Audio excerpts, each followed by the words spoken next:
ஸ்ரீமதே ராமானுஜாய நமஹா. பிரபன்னனான ஒருவனுக்கு அவசியம் அவன் தெரிந்து கொள்ள வேண்டியதான விஷயங்கள் என்ன என்பதை ஒரு அழகான வாக்கியத்தின் மூலமாக நாம் இன்று அனுபவிக்க இருக்கின்றோம். ஞாத்தவியம்னு சொன்னால் தெரிந்து கொள்ள வேண்டியது. அவசியம் ஞாத்தவியம்னா அவசியமாக நிச்சயமாக ஒருவன் தெரிந்து கொள்ள வேண்டியதான விஷயங்கள், முக்கியமான விஷயங்கள். அந்த ஒருவன் சொல்லும் பொழுது பிரபன்னன் என்றே நாம் இங்கு எடுத்துக்கொள்ளலாம். அந்த பிரபன்னனானவன் தெரிந்து கொள்ள வேண்டியதான 10 விதமான விஷயங்கள்: தேகாத்ம விவேகம், பரமாத்ம விவேகம், திரிமூர்த்தி சாமிய விவேகம், புருஷார்த்த அப்புருஷார்த்த விவேகம், விரோதி அவிரோதி விவேகம், உபாய அனுபாய விவேகம், வைஷ்ணவ அவைஷ்ணவ விவேகம், துஷ்கர சுகர விவேகம், ஆச்சார அனாச்சார விவேகம், சிஷ்ய ஆச்சாரிய விவேகம் அப்படின்னு இப்படி இந்த 10 விதமான விஷயங்கள் பிரபன்னனானவன் நிச்சயமாக தெரிந்து கொள்ள வேண்டியதான விஷயங்கள் என்று சொல்லப்படுகின்றது. முதல்ல தேகாத்ம விவேகம். ஆன்மீகத்திலே பொதுவாக இந்த சித்தாந்தத்திலே நாம் வரும் பொழுது இந்த ஆத்மா என்பது வேறு, இந்த தேகம் என்பது வேறு என்றுதான் காட்டப்படுகின்றது. இந்த தேகம் என்பது அச்சித்து, அல்பமானது, அழியக்கூடியது, ஸ்திரம் அற்றது என்றும், இந்த ஆத்மாவானது சித்து என்றும் அழியாதது, ஞானமயமானது என்றெல்லாம் இப்படி சொல்றோம். ஆக இந்த தேகத்துக்கும் இந்த ஆத்மாவுக்கும் இப்படி வித்தியாசம் இருக்கும் பொழுது இதை ஒன்று அப்படின்னு நினைக்கக்கூடியது அந்த நம் பெறக்கூடிய அறிவுக்கு, ஞானத்துக்கு தடையாக இருக்கின்றது. ஆக முதல்ல இந்த ஆத்மா, இந்த தேகம், சித்து அச்சித்து இந்த இரண்டும் வேறுபட்டது என்கின்ற அறிவை நாம் கொள்ள வேண்டும். இரண்டாவது பரமாத்ம விவேகம். பரமாத்ம இந்த இரண்டை காட்டிலும், இந்த சித்து அச்சித்து என்கின்ற இரண்டை காட்டிலும் மேம்பட்டவன் ஒருவன் உள்ளான். தலை சிறந்த ஞானானந்தமயமாய் இருக்கின்றான், சேஷியானவன். அவனே அத்தனை வஸ்துக்களுக்கும், சித்துக்கோ அச்சித்துக்கோ அத்தனை விதமான அண்டாந்தர கோட்டி வஸ்துக்களுக்கும் தலைவனாக இருக்கக்கூடியவன். அதனாலே அவனே சேஷி. அத்தனைக்கும் அவனே காரணமானவன், அதனாலே காரணகர்த்தா. அத்தனையும் அவனே நியமிக்க கூடியவன், அதனாலே நியாமகன் என்கின்ற அறிவை நாம் பெறுவது. ஆக அத்தனைக்கும் காரணமாய் இருக்கக்கூடியவன் இந்த பரமாத்மா அப்படிங்கிற அந்த பரமாத்ம விவேகம் என்கின்ற இரண்டாவது அறிவை பெறுவது. மூன்றாவது திரிமூர்த்தி சாமிய விவேகம். திரிமூர்த்தின்னு சொல்லும் பொழுது மும்மூர்த்திகளான பிரம்மா, விஷ்ணு, ருத்ரன், இந்த 3 பேருமே மும்மூர்த்திகள். ஒருவன்னு சொல்லலாம்படி இருக்க இது ஒருவன் கிடையாது. இந்த 2 பேருக்குள்ளேயும் விஷ்ணுவான எம்பெருமான் ரட்சிக்கக்கூடிய காரியத்தை செய்து கொண்டும், இந்த பிரம்மா ருத்ரன் என்ற இருவருக்குள்ளேயும் அந்தர்யாமியா இருந்து கொண்டு சிருஷ்டி ஸ்திதி போன்ற காரியங்களை செய்து கொண்டிருக்கின்றான் என்று பெறக்கூடிய அறிவு அவசியமாகின்றது. ஆக இந்த இருமூர்த்திகளுக்கும் சிருஷ்டி ஸ்திதி சம்ஹாரங்களை செய்யும் நாராயணனான எம்பெருமான் அந்த விஷ்ணு தேவதையாக இந்த மூர்த்திகளுக்கும் இடையே அவதரித்திருக்கின்றான் அப்படிங்கிற உண்மையான அறிவை பெறுவது திரிமூர்த்தி சாமிய விவேகம் அப்படின்னு மூன்றாவது அறிவு பிரபன்னனானவன் அவசியம் பெற வேண்டியது.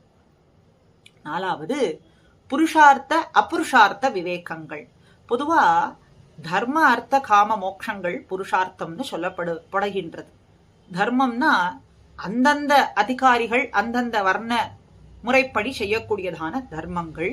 காம மோக்ஷம், ஒவ்வொருவரும் கைவல்ய மோட்சத்திலே ஆசைப்படக்கூடிய அதிகாரிகள். ஆக இப்ப இந்த புருஷார்த்தம் அப்படின்னு பார்க்கும் பொழுது அதிகாரி பேதமாக இருக்கின்றது ஒவ்வொருவருக்கும். உதாரணத்துக்காக ஒருவர் அடுத்த வேளை உணவு தேடி அலைகின்றார். அப்ப அவருக்கு அந்த உணவு பெறுவதுதான் புருஷார்த்தமாக இருக்கும். அதே ஒரு பணக்காரனாக இருக்கக்கூடிய ஒருவன், அவன் பணத்தை எப்படி பெருக்கிக் கொண்டே இருப்பது, இந்த பணத்தின் மேலேயே ஒரு ஈடுபாட்டோடையே இருக்கக்கூடியவனா இருக்கான் அப்படின்னு சொன்னா அந்த பணத்தை ஈட்டுவது, அந்த தனத்தை ஈட்டுவதே அவனுக்கு புருஷார்த்தமா இருக்கும். இப்படி பலவிதமான அதிகாரிகளுக்கு புருஷார்த்தங்கள் பல வகையாக மாறுபடுகின்றது. ஆனால் இங்கே நாம் பார்ப்பது இந்த பிரபன்னனானவன், பிரபன்ன அதிகாரி அப்படின்னு சொல்றோம். பிரபத்தி செய்த அதிகாரிகளுக்கு எம்பெருமான் ஒருவனே புருஷார்த்தம் என்று ஆகின்றான். ஆக எம்பெருமானுக்கு ஆட்செய்வதே புருஷார்த்தம். மற்றவை எல்லாம் புருஷார்த்தம் அல்லாதவை என்று நாம் கொள்ளலாம். மற்ற விஷயங்கள் எல்லாமே இந்த பிரபன்னனானவனுக்கு அப்புருஷார்த்தங்களாகவே ஆகிவிடுகின்றது. ஆக புருஷார்த்த அப்புருஷார்த்த விவேகம், அறிவு, விவேகம்னாலே அறிவு, அந்த அறிவை பெறுவது அவசியமாகின்றது இந்த பிரபன்னனுக்கு. ஐந்தாவது விரோதி அவிரோதி விவேகங்கள். பொதுவா விரோதிகள் அப்படின்னு சொன்னாலே அவித்யா, கர்ம, வாசனா, ருச்சி என்றெல்லாம் சொல்றோம். அஜ்ஞானம், அவித்யானா அஜ்ஞானம், கர்மம்னா புண்ணிய பாபங்கள், வாசனை, ருச்சி, இந்த தேக சம்பந்தம், பகவத் பாகவத அசஹ்ய அபச்சாரங்கள் முதலானவைகள் எல்லாமே விரோதிகளே. அதெல்லாம் நாம் பெறக்கூடிய பரம புருஷார்த்தமான பகவானை பெறுவதற்கு தடையாக இருக்கக்கூடியது. அதனாலே விரோதிகள்னு சொல்றோம். விரோதினாலே என்னது? தடைகள். நாம் எதையோ பெறப்போகின்றோம், அந்த இலக்குக்கு தடையாக இருக்கக்கூடியது. அப்ப பரமபுருஷனான எம்பெருமானே புருஷார்த்தம், பரம புருஷார்த்தம் அப்படின்னு நாம் கொண்டிருக்கக்கூடிய சமயத்துல அந்த பிரபன்னனானவன் அந்த எம்பெருமானை அடைவதற்கு தடையாக இருக்கக்கூடிய விரோதிகள் எல்லாம் என்னது? இந்த அஜ்ஞானம், கர்ம, வாசனா, ருச்சி, தேக சம்பந்தம், பகவத் பாகவத அசஹ்ய அபச்சாரங்கள் அப்படின்னு காட்டினார். அப்ப எம்பெருமானே பிராபிய பிராபகமாகவும் இருக்கக்கூடியவன், தான் அடையக்கூடிய இலக்கு அவனே, அதற்கு செல்லும் வழியா இருக்கக்கூடியவனும் எம்பெருமானே என்கின்ற அறிவு என்பதை இவன் கொள்ள வேண்டும். ஆக விரோதி அவிரோதி விவேகம் என்று ஐந்தாவதும் உபாய அனுபாய விவேகம். இப்ப முதல்ல பார்க்கும் பொழுது பிராபக பிராபியம் ரெண்டுமே எம்பெருமானேன்னு சொல்லிவிட்டோம். ஆக உபாயம் என்பதும் எம்பெருமானே என்கின்ற அறிவை கொள்ளுவது அவசியமாகிறது. ஆக எம்பெருமானே இயல்பான உபாயமாக ஆகின்றான். தன் முயற்சியாலே, ஸ்வான் முயற்சியாலே, கர்மஞான பக்தி யோகங்கள் மூலமாகவும் மற்ற உபாய மார்க்கங்கள் மூலமாகவும் அவனை அடைவதுங்கிறது உபாயமாக மாட்டாது அப்படின்னு சொல்றோம். ஆக உபாயங்கள் அப்ப பிறகு எதற்காக இந்த உபாயங்கள் அப்படின்னா, இதெல்லாம் எம்பெருமானுடைய சங்கல்பத்தாலே ஏற்படுத்தப்பட்டதே ஒழிய இதே சிறந்ததான உபாய மார்க்கம்னும் இதை பற்றினால் எம்பெருமான் நிச்சயமாக நாம் பெற்றுவிடலாம் அப்படிங்கிறதும் இங்கே அர்த்தம் கிடையாது. ஆக பரமபுருஷனான எம்பெருமானே இயல்பான உபாயமாக இருக்கும் பொழுது மற்றவைகள் எல்லாம் உபாயமாக மாட்டாது என்கின்ற அறிவையும் இந்த பிரபன்னனானவன் அவசியம் கொள்ள வேண்டும். ஆக உபாய அனுபாய விவேகம் என்றும் வைஷ்ணவ அவைஷ்ணவ விவேகம். வைஷ்ணவர்கள் அப்படின்னு சொல்லும் பொழுது எம்பெருமானையே பிராபியமாக கொண்டவர்கள் தான் வைஷ்ணவர்கள். பிராபகமாக கொண்டவர்கள் பரமைகாந்திகள்னு சொல்றோம். அப்ப எம்பெருமானையே பிராபியமாக கொண்டுள்ளவர்கள், எம்பெருமான் தான் உபாயம் பரமபுருஷார்த்தம்னு கொண்டிருக்கக்கூடியவர்கள் தான் வைஷ்ணவர்கள், பிரபன்னர்கள் வைஷ்ணவர்கள்னு சொல்றோம். அப்படி எம்பெருமானை கொள்ளாது மற்ற சாதனங்களை பற்றி இருந்து தாங்கள் பெற வேண்டிய இலக்கை அடைய வேண்டும்னு நினைக்கக்கூடியவர்கள் வைஷ்ணவர்கள் ஆக மாட்டார்கள். எம்பெருமானை ஒழிந்த மற்ற பலன்களை விரும்பக்கூடியவர்கள் வைஷ்ணவர்கள் ஆக மாட்டார்கள் அப்படிங்கிற அறிவையும் இவன் அவசியம் கொள்ள வேண்டுமாக வைஷ்ணவ அவைஷ்ணவ விவேகம் என்றும் துஷ்கர சுகர விவேகம் என்று எட்டாவது சொல்றார். உபாயாந்தரங்களை கொண்டு அவனை அடைவது அப்படிங்கிறது எளிதான காரியமா? மிகவும் அரிதுன்னு தான் ஆச்சாரியர்கள் எல்லாமும் ஆழ்வார்கள் பாசுரங்களும் நமக்கு காட்டுகின்றது. மற்ற உபாயங்களை கொண்டு அவனை அடைவதுங்கிறது மிகவும் அரிது, அவனை கொண்டே அவனை பெறுவது என்பது மிகவும் எளிது.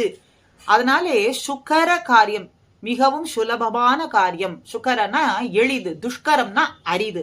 ஆக துஷ்கர சுகர காரியம், சுக்கரமானது எளிதானது அப்படின்னா அவனை கொண்டே அவனை பெறுவது என்பது மிகவும் எளிதான காரியம். சுகர விவேகம் என்கின்ற அறிவை கொள்ள வேண்டும், அதுதான் சுகர விவேகம்.